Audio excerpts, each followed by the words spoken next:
Hello, I'm Kate Fielding from A New Approach, based in Australia. I'm delighted to speak with you today at the International Conference on the Arts in Society on the theme From Seoul 1988 to Brisbane 2032, the Olympic Legacy, Planning for Impact. I begin by acknowledging the traditional custodians of the land that I am speaking from today, and recognise with people to the lands of Canberra and the region, including the Ngunnawal and Ngambri people. I celebrate the continuing contribution they make to the life of this region, and also acknowledge any other Aboriginal and Torres Strait Islander people who may be attending today's event and online. And to everyone joining this session, Yuma, a word of greeting that has been shared by Ngunnawal people to the many new people who now live in this place, Canberra, the capital of Australia.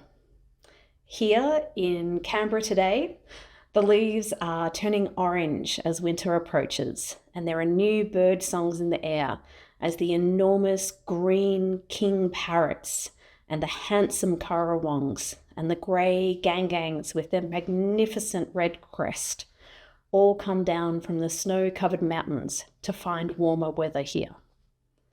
And here in Australia, we are approaching what will likely be one of the biggest and most memorable events in our history, the Brisbane 2032 Olympic and Paralympic Games. Yes, these are sporting events.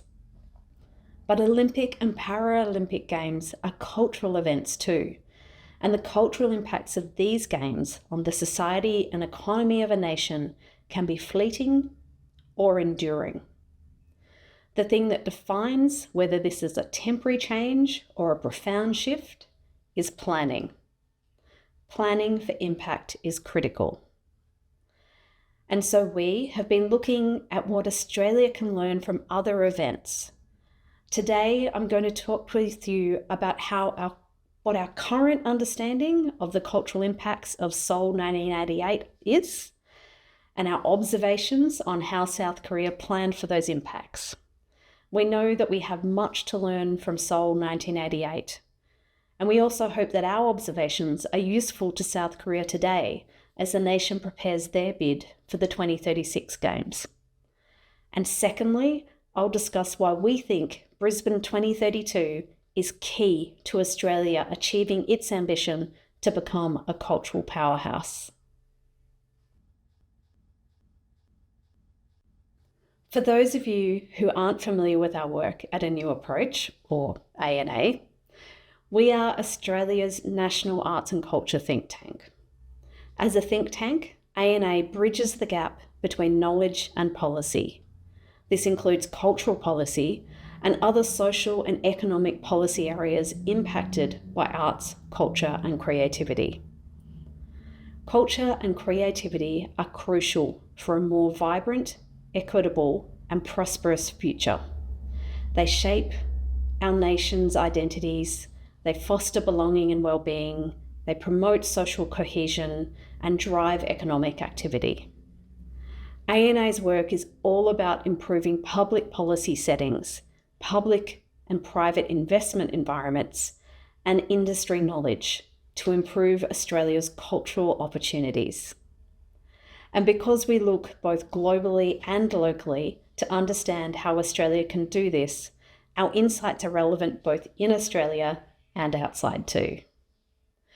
ANA was initiated by and fully funded by a consortium of philanthropists, giving us unique independence from both governments and industry. Our board of directors and expert reference group are all policy, business, investment, and cultural leaders who bring a wide range of experiences and perspectives. Good. ANA believes Australia can become a cultural powerhouse whose compelling creativity is locally loved, nationally valued, and globally influential. This vision for Australia to become a cultural powerhouse speaks to how we can respect and cherish our unique cultural inheritance, invest in our creators and cultural organisations, celebrate our creative industries, and enable our citizens to participate in cultural activity. Australia is home to the world's oldest living cultures. Our First Nations arts, cultural and creative practices have been observed over millennia.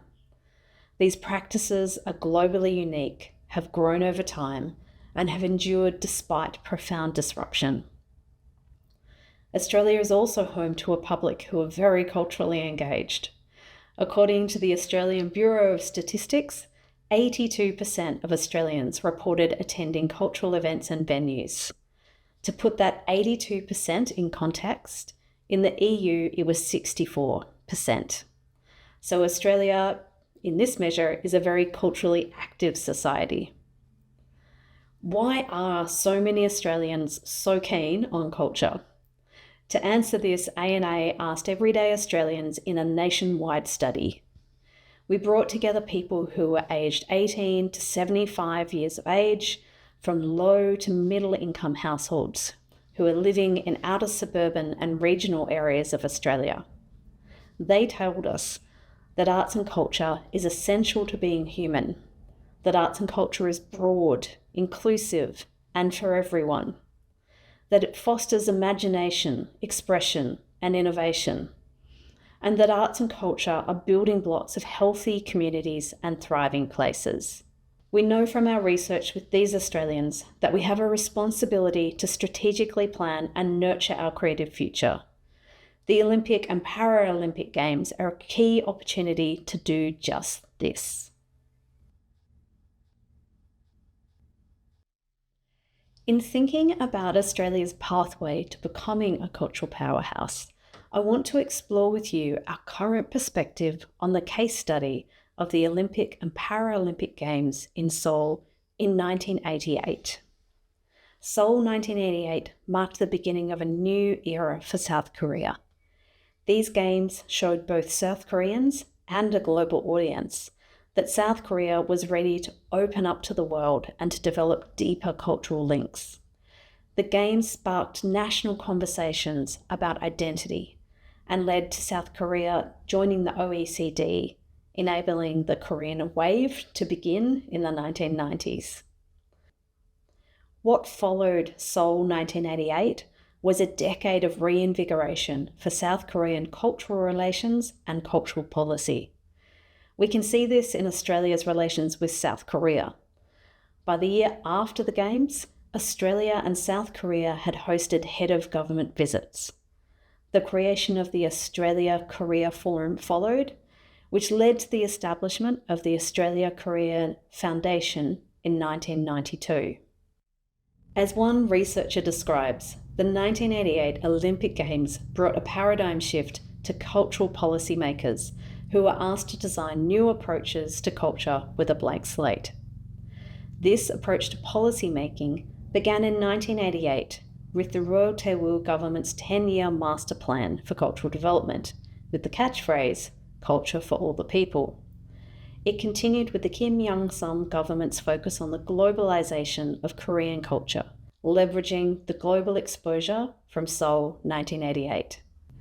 As the Cultural Vision 2000 was launched in 1996, South Korea joined the OECD, working alongside other prosperous nations to establish evidence-based international standards and solutions to social, economic, and environmental policy challenges. This milestone was followed by a series of policies by the Kim Dae-jung government between 1998 and 2003 that planned support for the development of South Korea's cultural and creative industries. These major policy developments for South Korea, both domestically and internationally, demonstrate an important sustained focus on culture. Each policy development built on the success of the last. Culture was not thought of as a nice to have. These policy developments recognised the direct and positive impacts of culture on people and communities in South Korea and on South Korea's place in the world. Looking back, we can see these policies were an important part of starting what we now know as the Korean Wave, or Hallyu. Hallyu is now included in the Oxford English Dictionary, where it is defined as the increase in international interest in South Korea and its popular culture, especially as represented by the global success of South Korean music, film, television, fashion, and food. As the OECD states, South Korea's experience in developing the cultural and creative sectors has been remarkable in terms of scale and speed. We must recognise the role of Seoul 1988 in this success and the careful planning for enduring impact that follows these games. As stated by Kim Yong-gon, South Korea's Minister of Cultural Tourism and Sport from 2006 and 2007, my concern is culture, so I would say that the Hallyu are affected by mega sport events through the hosting of various mega events such as the Olympics and the FIFA World Cup in Korea. Foreign people's perceptions of Korea change from negative to positive, and now foreign people have started to have a more favourable impression of Korean people. So, what can Australia learn from this experience in South Korea? Looking ahead to Brisbane 2032, it is clear that Australia has an opportunity to plan for enduring cultural impacts. Brisbane 2032 is Australia's third Games and comes more than 3 decades after Australia hosted the Sydney 2000 Olympic and Paralympic Games. Since that time, Australia has grown and changed. Today, more than half our population was born overseas or has one parent who was. We are also the first English-speaking country in the world to be a migrant-majority nation. This gives us deep knowledge of our world and Australia's position in it. Australia is strategically located in the Asia-Pacific and has strong relationships with the region, which complement our global connections. We also have renowned creative professionals who are a source of immense pride for our nation. Australia has a maturing cultural competence that we can all benefit from and that we are ready to share at Brisbane 2032. The Brisbane 2032 Games has a legacy strategy which commenced in 2022, a full 10 years ahead of the Games. The strategy is called Elevate 2042, making our region better, sooner, together through sport. And it states that the Games provide a global opportunity to celebrate what is special about our region and signal the culture and values of our community to the world. It goes on to say, fostering arts, culture and creativity is a focus area of the legacy strategy. This recognises their centrality to, and I quote, forming and communicating culture and identity, telling stories to help communities understand their place in the world over time, enrich daily life and nurture feelings of belonging, making our cities and communities more vibrant, interesting and distinctive. So, how do we amplify and extend our cultural confidence and leadership locally and globally before, during and after Brisbane 2032?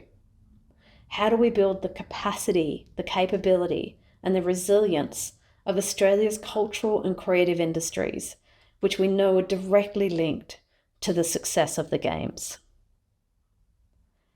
In Australia, we can do this by strategically planning for impact in the same way South Korea did. We can harness the cultural policy development that is in progress across Australia to support the social and economic impacts of Brisbane 32. We can acknowledge that planning for impact requires better collaboration by all 3 levels of government in Australia and create a long-term intergovernment cultural plan. And we can elevate an intergovernmental meeting of cultural ministers to report to National Cabinet to ensure that this once-in-a-generation opportunity doesn't pass us by. Australia can learn much from how successive governments in South Korea deliberately built on the opportunities from Seoul 1988 to amplify South Korea's cultural position in the world, because this opportunity is so much bigger than any single government. The Brisbane 2032 Legacy Strategy is our starting point. Brisbane 2032 can be our 20-year foundation for local, state and territory and national government collaboration on our culture and creativity, securing new relationships between governments, industry, business, and philanthropy for the benefit of the public. And I hope that by sharing what levers Australia could use to plan for impact, we can help inform what other nations can do to harness the cultural opportunity of Olympic and Paralympic Games, including South Korea's bid for the 2036 Games. Reflecting on Seoul 1988, it demonstrates how sports mega events like the Olympics and Paralympic Games have the potential to accelerate a nation's progress towards becoming a cultural powerhouse. This is well within Australia's grasp. Brisbane 2032 is our sporting and cultural moment to seize, to create lasting impact for our nation, our region, and our world. Thank you.